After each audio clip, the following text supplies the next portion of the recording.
The book Hebrews, part 131.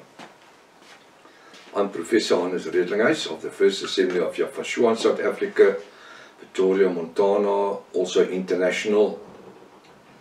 Should you require any of the books which I've written, especially the book Israel's Rapture, which is part of my doctoral degree, which I've done a couple of years ago. Certain things that I've predicted is coming to pass as I predicted, and that's not because I'm a prophet or anything. I'm not. I'm an ordinary instrument that Yahweh our Elohim is using to His glory. If you should require the book or have a question or just want to make contact, it's +27 South Africa International Code 0722 367 124. Just go to my website, https://yahvah.co.za, all small letters continuously. If this is the first time that you are about to participate in a study, you are so very welcome. But please, you need to go to part 1. Start from the beginning, because you've missed out on quite a bit of information, and you have missed out. It's very important to subscribe to the channel in order to be able to receive the notification of all the other studies that we are currently busy with, as well as our TikTok messages. Send this link to your friends and families, those that are dear to you. Make sure you leave a 1611 King James Bible ready, pen and a notepad. Hallelujah. Welcome to Breakfast with Prof. Hannes. We are now going to continue where we stopped or end last week, which is Hebrews 7 verse 26. Now you remember, I'm not going back. I actually said when I stopped last week, I'm not going to continue. I'm not going to do it all over again, because it's in different parts. For such a high priest became us. For such a high priest became us, who is separated from the sinners. Now this is Yahweh that Apostle Paul is speaking about. For such a high priest, Yahweh, became us. He came for us. Who is separated from sinners. What does that line say? He says we need to live separated. Actually, we need to be a separated people. Apostle Paul comes, he says, we are in the world, but we are not part of the world. Yes, some of us has businesses, others has other obligations where we need to work with worldly people, but that doesn't make us part of the world. We don't participate in strip shows and all the evil stuff. No. We're in the world, but not part of the world. We don't live in convents where we build a wall around us. We are led by the Ruach HaKodesh, who leads and teach us in all righteousness to the glory of Yahweh our Elohim. Now when he says, for such a high priest became us, who is separated from the sinners. Now I'm going to explain, when looking at the life of Yahweh, and I want you to listen to this, because some people had made some remarks concerning Yahweh, especially your agnost, that says that Yahweh had were living with prostitutes, this new age thing today on the internet, and he had different girlfriends, and Miriam Magdalene was his wife, and he had children with her. Bible doesn't say so. There's no record to make it substantiated. It's not. There's no proof to it. When looking at the life of Yahweh, during his 3 years ministry, Yahweh's ministry was 3 years. The Bible says he came for his own. When the angel spoke to Daniel, he spoke to Daniel and his people. Who were his people? The Israelites. Yahweh was born for who? For Israel. He wasn't born for the world. He wasn't born for the sinners. He came to his own. And his ministry time on earth was 3 years. Since he was 30 years old, he was immersed by John the Immerser, and his ministry carried on for 3 years. In this 3 years, during this 3 years of ministry, we find that he was well known to the prostitutes and the sinners. Why? Because he had intention to visit with them for his own purposes and his own benefit? No. Because he took the message of salvation to them who were sinners.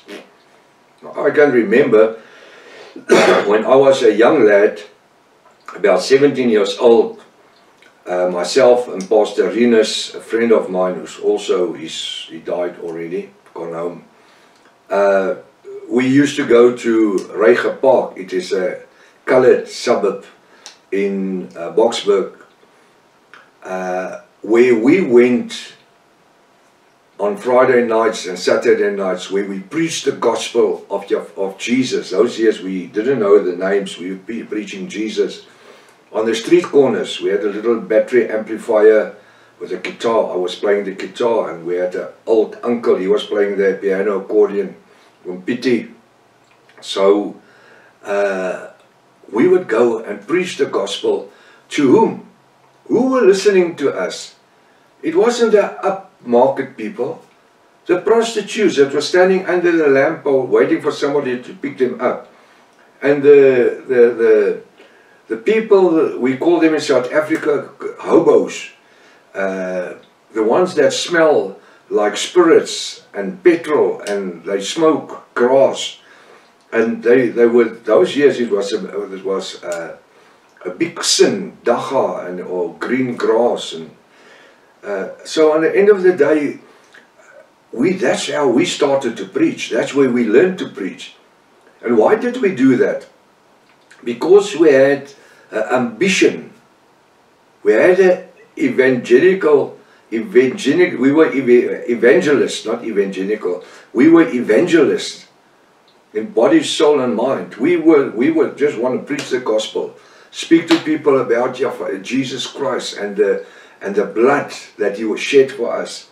So that didn't make us, when we as youngsters on a Friday night went to preach to other people, that we went there just because we tried to pick up somebody, or it wasn't even in our minds. We wanted to have sinners saved. We had a longing for lost souls, because we could see ourselves in that position if it wasn't for the grace blood of Yahshua. We find that he was well known as Yahshua to the prostitutes and the sinners. Why? Because he took the message of salvation to them who were sinners. And today, in the time we're living in, this 21st century, this modern age, what do? We are taking the message of salvation through internet to sinners. The message is going to people, most probably, who are saved. And they will take this message and they will play it to somebody in their families who are lost. And then that person who were lost will come to repentance. And then later to immersing, being born again from water and the Ruach HaKodesh. Although Yahshua met with the sinners, he did not mean that he was sinned. Although he met with the sinners, he did not mean he was a sinner. The Bible says he had no sin. Yahshua had no sin. Yahshua's mission for the first 2 years of his ministry on earth was to preach the gospel of salvation unto the lost, the sinners, the Gentiles. Or let me first say, he preached unto the Hebrew people. Those was occupied by the 613 laws of Moses. He didn't, Yahshua in the first 2 years, didn't once preach to one sinner. He preached unto his own people, the Hebrew people, the Jews. He preached unto them. He took the message of salvation of his Father to his own people. For 2 years he was only preaching to them. That's why the scripture says you mustn't give your bread to the little dogs. Who was the little dogs? You see, it's the figurative speech explaining that the little dogs was the Gentile people. Yeshua told his disciples, you don't go to the Gentiles. Just go to our people, Israel. Preach the gospel unto them.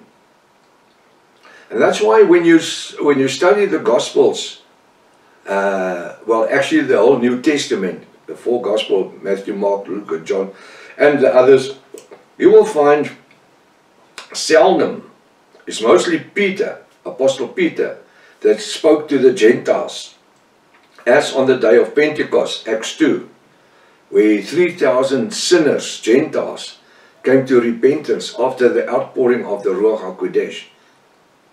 But that was after Yeshua has ascended into heaven already. That was after Yeshua, for the 3rd year of his ministry, the last year of the 3 years, he only ministered to the Gentiles. What? Yes, 2 years of his ministry, he only ministered to his people. And then in the 3rd year, Yeshua was on the ass, on the donkey, going towards Jerusalem, and the people were taking palm leaves and taking off their clothes, throwing it on the dust road, shouting, Hosanna, Hosanna, to him who's coming in the name of Yahweh, our Elohim. They were on their way to glorify him, to sit on the throne of King David. That's what they wanted to do. And then in my imagination, I can see how Yahweh, the creator of heaven and earth, while these people were glorifying Yeshua, making their Messiah, he turned the donkey away. As he was riding on the donkey, the ass, he turned it away. And as he continued, Jerusalem was on this side, he would cry out, Jerusalem, Jerusalem. This was after 2 years of ministering to them. And we find very little Hebrew people that came to repentance. We saw that John the Immerser, he was busy baptizing people, immersing people. That was people that was practicing the 613 laws, accepting the message that was under the ministry of John the Immerser, John the Baptizer. And then Yeshua cried out when he turned away from Jerusalem, turned to the Gentiles. He cried out, Jerusalem, Jerusalem, how many times have I longed as a hen would bring in her chicks to guard them, to safeguard them. I cried out to you.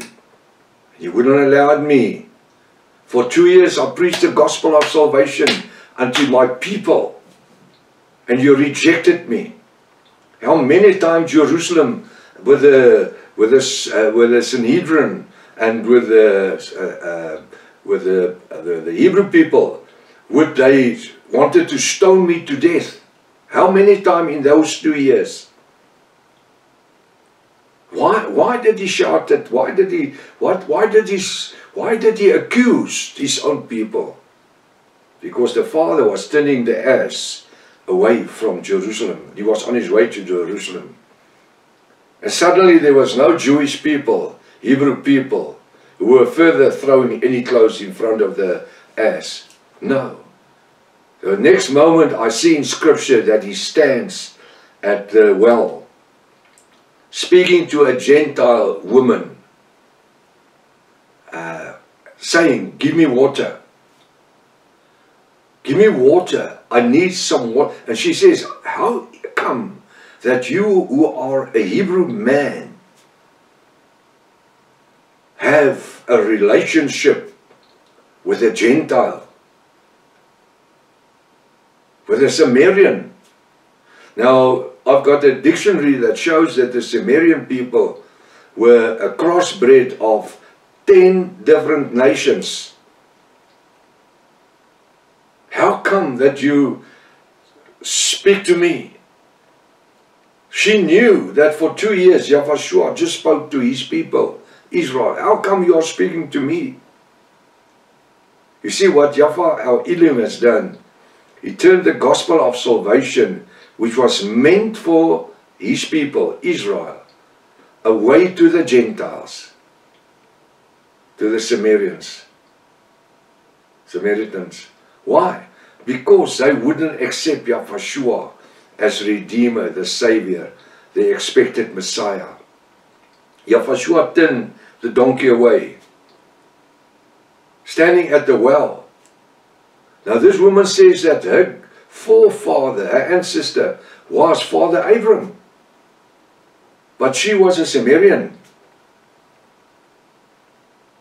How come that you, who are a Hebrew man, would lower yourself in stature to ask me water? Then Yahushua did something incredible. He offered her eternal life. He what? He offered her eternal life. That was which was meant for his own people, the nation of Israel. He now offers to the Gentile woman. He says, if you will give me some water, I will give you water. And a fountain of living water will spring out from within. Now what I'm going to do, I'm going to stop right here because there's some more things I need to say about this occasion. And we don't have the time right now. Till tomorrow morning if it's Father's will. Maranatha. Yahushua is coming back again. Hallelujah.